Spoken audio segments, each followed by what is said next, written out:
The thing about pretending is you need both people to play along. That was our dynamic the last few months, two actors reading a script neither of us respected anymore. Except I hadn't realized she'd already walked off set. 3 nights before our anniversary, she said it without flinching. We should see other people. It wasn't dramatic. She said it like someone suggesting we try Thai instead of pizza, like it was reasonable, progressive even. I didn't respond right away. I studied her instead. She was sitting across the kitchen island, elbows on the granite, glass of Malbec in one hand, phone face down near the other. The wine was untouched. That's how I knew she rehearsed this. She waited maybe 5 seconds before continuing, her tone falsely careful. I love you, I do, but some things stuck, and I think exploring outside might help us find clarity. Us. She kept saying us like this wasn't a decision she'd already made, like it wasn't happening. I gave a small nod. I didn't ask who he was. That would have broken her rhythm. She took my silence as hesitation and softened her voice like I was the one who needed calming. It doesn't have to change everything. We're still us, okay? I just think a little space, a little honesty, could be healthy. Healthy. As if this was a gym membership. A reset cleanse, something therapeutic instead of tactical. I lifted my glass and sipped. It gave me the time I needed to recalibrate. Because the second she said it, the second she dropped that phrase, see other people, a part of me went still. Not broken, not even hurt, just quiet. That silence wasn't confusion, it was strategy waking up. I said, okay, she blinked. Okay, I nodded once. Sure, we can explore, get clarity. Her shoulders dropped slightly, relief mixed with something else. Guilt, maybe. Or maybe she didn't expect me to fold so easily. That's how you know someone's hiding something, they brace for resistance. That night we still watched our show on the couch. She curled her legs under herself, leaned into me like always, and I let her. She smelled like a new lotion, one I hadn't seen in the bathroom drawer. The scent was warm, sugary, almost floral, unfamiliar. Someone else's fingerprint left too confidently. I said goodnight the same way I always did, kiss on her forehead, lights out, door locked. She didn't know it yet, but the script had changed. 2 days later, I confirmed the anniversary reservation she'd made weeks earlier. Same restaurant we went to when I proposed. She wore red that night. This year, so would someone else. By morning, she was humming again. Hair wrapped in a towel, coffee in one hand, phone in the other. Comfortable, too comfortable. She tapped out a text with practiced speed and tilted the screen slightly away when I walked in. That was new. She said, not looking up. I moved toward the coffee pot and kept my voice neutral. Sleep okay? She nodded. Yeah, actually, you. Fine. That's how most things start to rot quietly. No screaming, no slamming doors. Just a tone shift so slight you can miss it if you want to. I wasn't in the mood to miss anything anymore. I leaned against the counter and sipped my coffee, eyes on her reflection in the kitchen window. She was smiling at her phone, thumbs still moving. You're up early, I said. She gave a half laugh, still typing. Trying to get ahead on emails. At 6:42 a.m. on a Saturday, that's when the second piece clicked into place. The first was her sudden open relationship speech 3 nights ago. The second was the lie she didn't even bother to finesse. She didn't offer proof. Didn't turn the screen to show her inbox. She assumed I'd accept the answer because I always had. That was her mistake. I nodded slowly and stepped out of the kitchen. In the hallway, I grabbed my phone, checked the Wi-Fi router's device history. Her phone had been active since 5:18 a.m., connected, downloading, not emails, streaming. I scrolled. Snapchat, 2 Instagram logins, no corporate apps, nothing professional. I closed the screen and walked back in. She'd put her phone down and was rinsing her mug. I watched the way she moved, quick, deliberate. Her hair still dripped under the towel, the same towel I saw in the hamper yesterday. This one had a dark mark near the edge. Mascara or eyeliner. The timing didn't track. She hadn't left the house this morning, and she always washed her face at night. Said she hated sleeping in makeup. My mind went back 2 weeks ago. She started showering before bed again. Said it helped her sleep. The week before that, she stopped wearing her wedding ring on Tuesdays and Thursdays. Claimed it got in the way at Pilates. She hadn't been to Pilates in a month. None of these on their own meant much. But that's how this works. Betrayal doesn't show up in bold letters. It slips through in timestamps, changed routines, and towels with unfamiliar stains.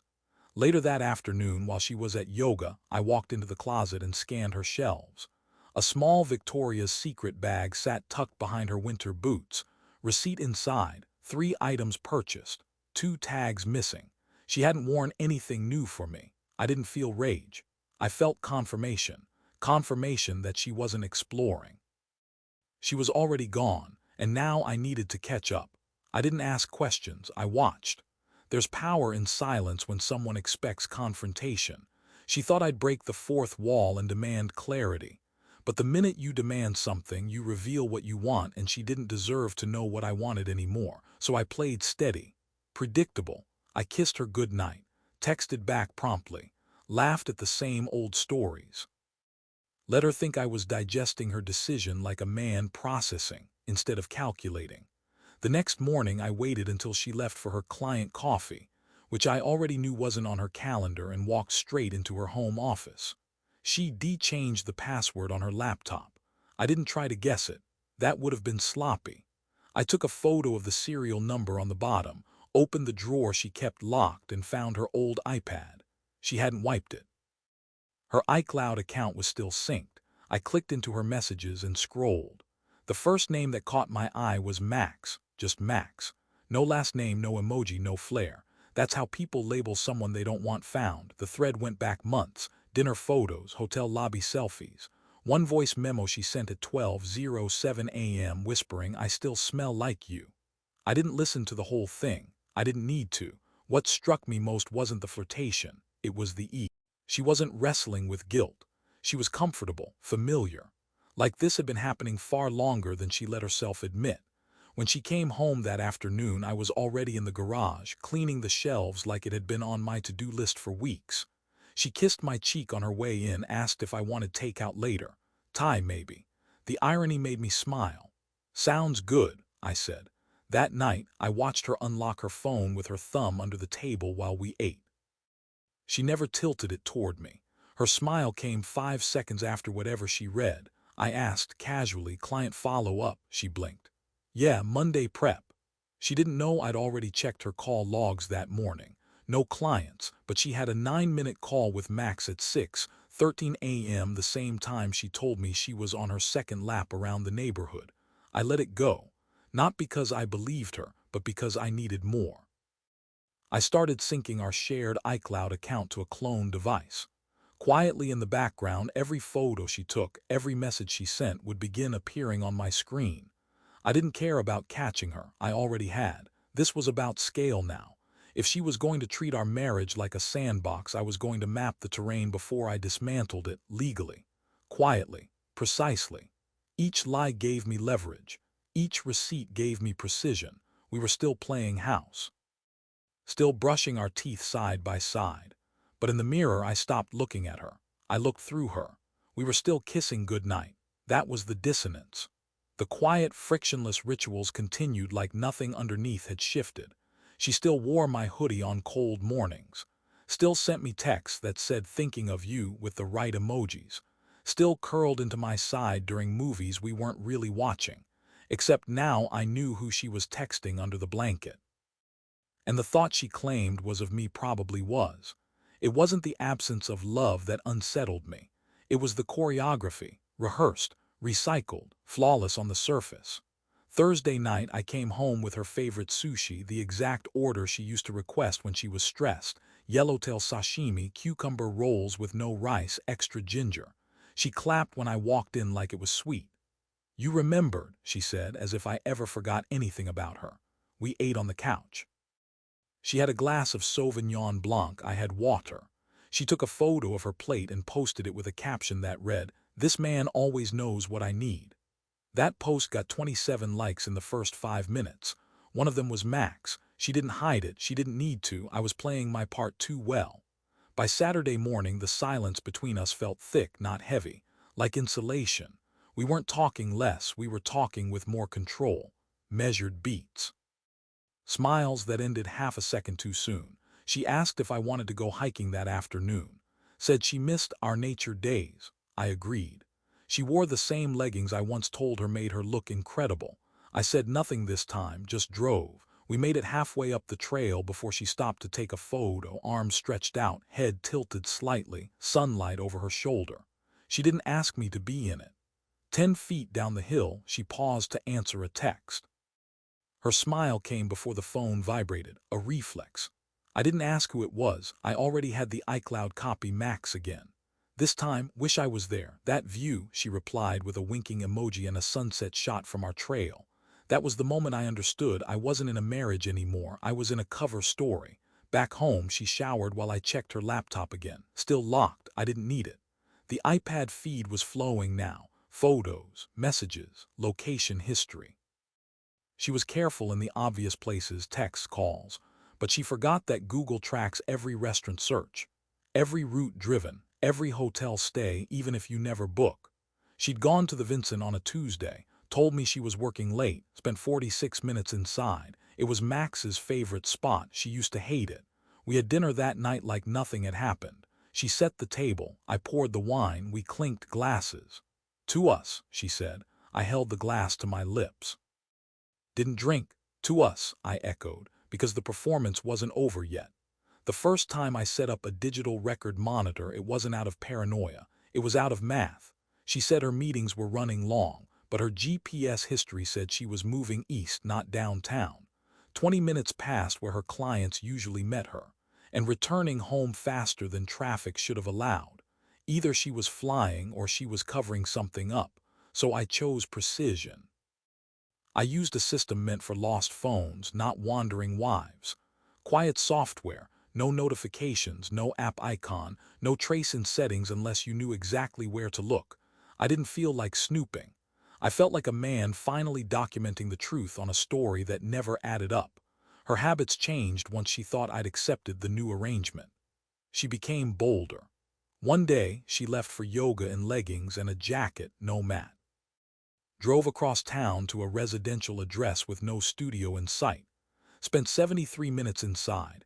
Came out wearing different lipstick. I screenshotted the route, timestamp, and return trip, cataloged it, labeled it Visit 1. That same night, she kissed me like we were newlyweds, asked if I wanted to watch our old honeymoon video. I watched her instead. She cried during the sunset clip. I didn't ask why. 2 nights later, I pulled her transaction history. Our joint credit card flagged 2 new entries, the Vincent again and a boutique hotel a block away, both listed under her business account. But her calendar said she was at a networking seminar across town. I cross-referenced her gas receipts. She never filled up. That made no sense unless she wasn't the one driving. I checked her Uber history through the iPad's synced emails. 2 trips stood out. One from Max's neighborhood to our street, 2:12 a.m. arrival. Another the week before, 11:46 p.m., pickup listed as private address and dropped 3 blocks from our house. The route stopped short. She walked the rest of the way. She thought she was clever. She was. It wasn't only Max anymore. There was another name, Eli, newer thread, less intimate, more playful. The kind of thing you say when testing replacements. I followed it far enough to know he wasn't a one-time mistake. She liked being pursued. She liked the option of exit strategies. That's when it clicked. This wasn't exploration. It was a pivot. Max was the backup plan. Eli was her rehearsal for life after. I backed up every photo, every message, every booking, ping, map, trail, timestamp, and post. At 2:30 a.m., while she slept 10 feet away, I uploaded the evidence to a private cloud folder labeled contingency. I looked at her sleeping, mouth slightly open, hair across her cheek. I wasn't heartbroken anymore. I was building my case. The folder I built was airtight, organized by category, messages, locations, financial, photos. I wasn't collecting chaos. I was collecting proof, not to humiliate her, not to retaliate, to prepare. The mistake she made wasn't sleeping with someone else. It was lying about who he was. She called him Max, said they met at a leadership retreat. Nothing serious. She claimed he was married too, implied there was mutual discretion. No risk, no baggage.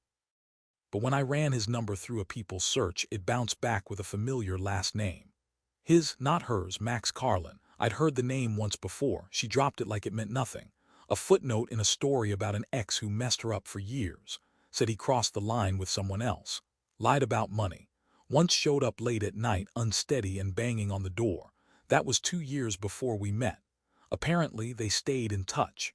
When I found their email thread, I scrolled to the beginning. The first message was dated 9 months ago. Subject line, "Still think about you." She replied the next morning, 2 words, "Then do something." He did. They met for coffee that week, then drinks, then a hotel booked under her name, paid with a reloadable Visa gift card, subtle but not invisible. By the fifth exchange, she was sending him updates about our home. "He's distracted, always working. I feel invisible. He still thinks we're good. Once the lease is up, I want a place of my own." I read those lines 3 times, not because I didn't understand them, but because I did. I'd carried the guilt for years that maybe I wasn't present enough. That maybe being the dependable one, the quiet one, meant I was emotionally unavailable. She confirmed it in those emails, weaponized it, not for honesty but for justification. She wasn't just breaking trust. She was rewriting history. Then came the bigger shift.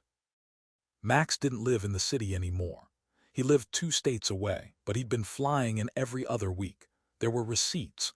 One photo showed him on our back deck, glass of wine in hand, my grilling tongs on the table. She'd taken it from the upstairs window. The angle was unmistakable. She brought him here, into my space, into the house I paid for, cleaned and maintained. There was a comment under the photo, "This feels right, finally." That was the turning point, not anger, not disbelief. Clarity. She was replacing me, slowly, quietly. One playlist, one bedsheet, one lie at a time, and I'd let it happen under the banner of open communication. She thought I was paralyzed. She thought I was confused. She forgot who I was before her. That night I opened the anniversary dinner reservation she'd booked 2 months ago. I changed it from 2 to 3. Then I sent a message. "You're still in for Saturday night, right?" The woman I texted knew exactly what I meant. She replied, "Wouldn't miss it." There's a line a man crosses when he stops wanting the truth and starts acting like he already has it. I crossed mine on a Thursday morning, 5 days before our anniversary. She was in the shower. I was at the kitchen table with 2 envelopes in front of me. One held a printed copy of every message, photo, and location ping she'd handed over, whether she knew it or not. The other held the contact info of a lawyer I'd met with the day before. He specialized in clean exits, not retribution, strategy. When she came downstairs, wrapped in a towel, hair wet and eyes still sleepy, I smiled like I didn't already know she'd texted Max from the bathroom at 6:21 a.m. "Coffee?" she asked, moving toward the machine. "Already brewed," she smiled, kissed my cheek, wore the towel like a woman with no secrets. That was the moment I stopped hoping she'd explain herself. I didn't want an apology. I didn't want her to crumble into some predictable display of guilt. I wanted her to feel the weight of what she'd staged, and I wanted to show her how little I needed to yell to do it. That night I called the woman I'd invited to dinner. Her name was Lena. We met years ago, nothing romantic, not even a flirtation, but she knew my wife. Not well, but enough to be recognized. Lena had been cheated on once, left quietly with her dignity intact. I admired that. She didn't ask for the spotlight. She just walked out and rebuilt. When I laid it all out, what I'd found, what I planned, she didn't blink. "You want me to sit across from her?" she asked, voice even. "Yes. And smile if you're comfortable." There was a long pause, then she said, "Dress code." I smiled. Red. We hung up. I stared at the phone for a long time afterward, not because I doubted the plan, but because the man I used to be wouldn't have made one. He would have begged. He would have confronted her too early, asked too many questions, tried to fix what had already fallen apart. I wasn't that man anymore. By Saturday morning, the house was clean. Her favorite flowers on the table, a card waiting on her side of the sink. It read, "Can't believe it's been another year. Let's make this one unforgettable." She came downstairs dressed before I was. Red dress, loose curls, soft makeup. Beautiful in the way only someone dangerous can be. She smiled when I stepped into the room. "You look amazing," she said. "So do you." The drive to the restaurant was quiet. She reached for my hand once at a stoplight. I let her, not because I wanted to, because soon she wouldn't. We pulled up to the valet. She adjusted her neckline in the mirror, then turned to me. "Thank you for planning this," she said. "It means a lot." I didn't reply. I didn't need to. Inside, the hostess recognized our name and smiled. "Right this way." We followed her past white linens and clinking glassware. The lighting was low. The table was already set for three. My wife stopped. "Wait," before she could finish, Lena stood up. "Hi," she said, smiling at my wife. Then she turned to me, kissed my cheek gently, and sat down. I pulled out the chair across from her. My wife didn't move. I looked at her calmly. "Didn't you say we should see other people?" She blinked. "You brought someone." I sat. "You said it would be healthy." She didn't sit, not at first. She stood at the head of the table, frozen in place like someone walking into a room they thought was empty and realizing the lights were already on. Lena smiled at her, not cruelly, not mockingly, just with the poise of someone who knew the script and wasn't nervous about the lines. I reached for the wine menu. "They've got the 9 cab you like," I said to my wife without looking up. "Or do you want something lighter?" Her voice came tight. "What is this?" I glanced up. Her eyes weren't angry yet. Confused, defensive, scanning for clues. I knew that look. She was trying to guess how much I knew, trying to calculate how far this would go. Lena answered before I could. "He invited me," she said, her tone calm. "Said you two were exploring other people. I figured, why not?" There was a silence so sharp it made the couple 2 tables away pause mid-conversation. My wife's jaw shifted slightly. "I didn't mean it like that." I nodded slowly, still not raising my voice. "You said we should see other people." She finally pulled the chair back and sat down, more out of necessity than composure. She crossed her legs, folded her hands in her lap, and tried to steady her voice. "I thought we agreed it was just about space." I met her eyes. "I tracked your phone for 3 weeks. I saw the Uber trips. I read the messages, Max, Eli, the hotel, the boutique charges on our joint card. The mornings you said you were doing yoga while you were at his place instead." Her mouth parted slightly, not to deny it, but because the oxygen in her defense had collapsed. She started, then closed her lips again. I didn't give her room to pivot. "You said you wanted clarity," I said. "I got it." Lena looked down at her menu, flipping it open like we were just another couple out to dinner. Her calmness was a mirror. My wife saw herself in it, and she didn't like the reflection. She shifted in her seat. "You blindsided me." I set the menu down. "You staged a replacement plan in real time, brought him into our home, into my space. You misled me with a smile for months. I didn't raise my voice. I didn't move out. I didn't confront you. I listened. I watched. And then I made my own arrangements." There was no anger in my voice, just control. She leaned forward slightly, her voice dropping. "You really want to air this out in public?" Lena looked at her with the kind of quiet that speaks louder than confrontation. I held her gaze. "You already did. I'm just giving you a front row seat." My wife blinked slowly. Her pride was caving, but not all at once. She was still reaching for narrative, still trying to find the version of this where she looked composed. She picked up her napkin, unfolded it, then laid it down again. "I thought we were still trying," she said softly. "I thought maybe we could find our way back." I let the silence do the talking. She lowered her eyes, and for the first time in weeks I believed her emotion wasn't staged, but it didn't change the truth. Dinner continued. She didn't eat. Lena and I kept the conversation light, weather, music, nothing intimate. That silence between us did the real work. My wife sat there with nothing to anchor herself to, no performance to resume, no script left to follow. When the check came, I paid. No one said a word on the walk out. We didn't speak on the drive home. She stared out the window, arms crossed, her posture rigid enough to pass for composed. But I saw the tremble in her jaw when we hit the driveway. That tiny, involuntary tension people carry when they've lost the room and don't yet know what to do with the silence. I left the engine running. She turned to me, eyes searching mine for some last thread of control. "You embarrassed me." I didn't answer. She tried again. "That was cruel." Still nothing. Let her sit in it. She got out of the car and walked up the front steps. I didn't follow her right away. Gave it a full 2 minutes before killing the ignition and stepping out. When I opened the front door, she was already in the kitchen, pacing, wine bottle half poured into a glass. I passed her wordlessly, went to the bedroom, pulled the folder from the top drawer and placed it on the bed. Receipts, timestamps, screen captures, a printed copy of the email thread with Max. I didn't highlight anything. Didn't write notes in the margins. I trusted the weight of facts. She didn't come in right away. I heard the soft chime of her phone, then the sound of footsteps approaching, slower than usual. When she saw it, her mess, itemized and collated, she stopped in the doorway. "What is this?" "You know what it is." She stared at the folder, didn't reach for it. "You've been planning this," she said, voice low. "For how long? Since you said we should see other people. You didn't even talk to me." There was nothing left to talk about. She walked in, lifted the first page, and scanned it. Her hands were steady, but her breathing changed, quick, shallow pulls. "I didn't think you thought I'd sit still," I cut in. "You counted on me being quiet, slow, forgiving." She looked up, her eyes were wet now. "You could have said something." "I did with this." I nodded toward the folder. She sat down on the edge of the bed. "I never wanted it to get like this." I didn't answer. Her wants didn't weigh much now. That night I slept in the guest room, locked the door, slept deeply for the first time in months.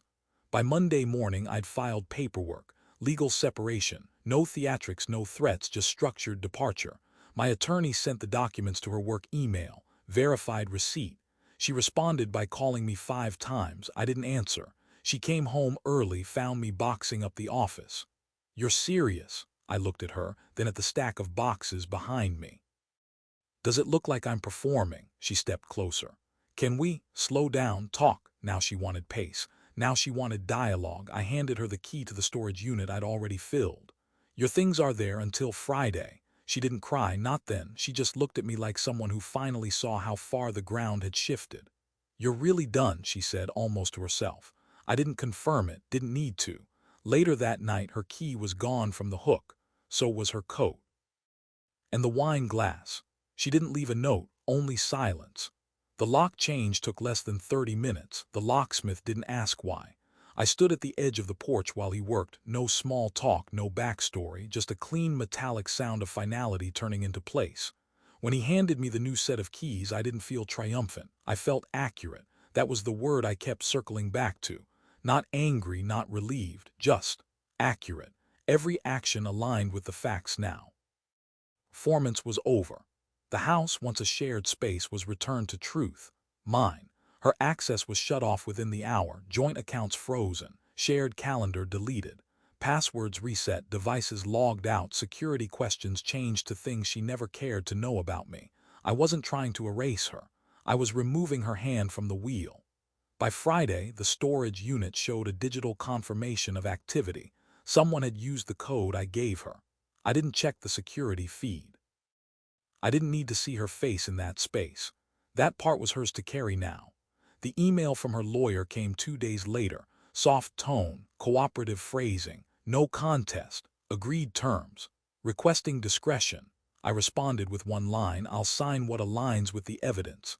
She didn't fight. There were no tearful voicemails, no desperate apologies.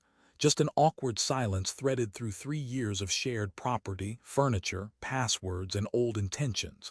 I had a travel bag ready. Not to run, but to move when it made sense.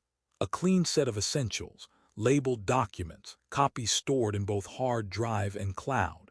When a man's had truth used against him, he learns to keep backups. I removed the framed photos from the hallway.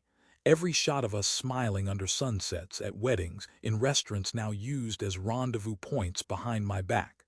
I boxed them without ceremony. If she wanted nostalgia, she could find it elsewhere. The red dress she wore to dinner was still in the laundry bin. I left it there. Let her decide what to do with it. Neighbors asked if everything was all right. I said it was, because it was. The truth may gut you, but it doesn't lie. Once it lands, it clears the room. I turned off the location tracking, deleted the backup feeds. I wasn't interested in observation anymore. That chapter closed the moment her key failed in the front door. One morning, I saw her car slow in front of the house. She didn't stop, didn't look up, just kept rolling past. I watched through the upstairs window and said nothing. The silence wasn't a punishment, it was peace with edges. I wasn't chasing closure. I wasn't proving anything. I'd answered every lie with precision. Now I was done.